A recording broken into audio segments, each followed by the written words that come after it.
这个世界各国新冠病毒的疫情搁咧生传，但是咱的中华职棒唔但会当顺利来比赛，参这个球迷嘛会当进场看比赛，一直互世界各国拢真兴盛。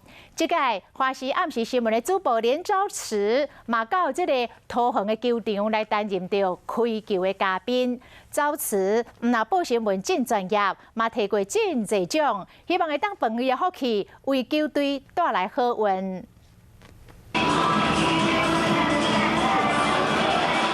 华视影暗时的新闻主播连昭慈投出一球，替球赛开幕。16号影暗时这场比赛，乐天桃园伫家己的主场对上中信兄弟，邀请主播连昭慈担任开球的贵宾。希望讲摕过足侪新闻报道奖的伊，会当互桃园队有一个好彩头。开球进前，连昭慈嘛发挥伊专业主播的功夫来介绍球员。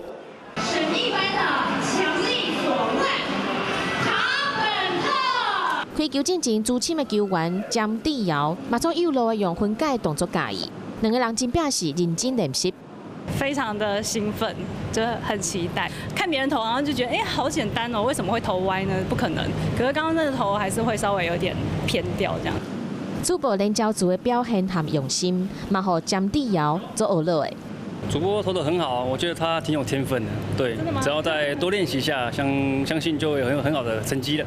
比赛进前落大雨，好你加在敢若耽误一丝时间尔，天公伯也嘛有赞声，互比赛当进行甲真顺利。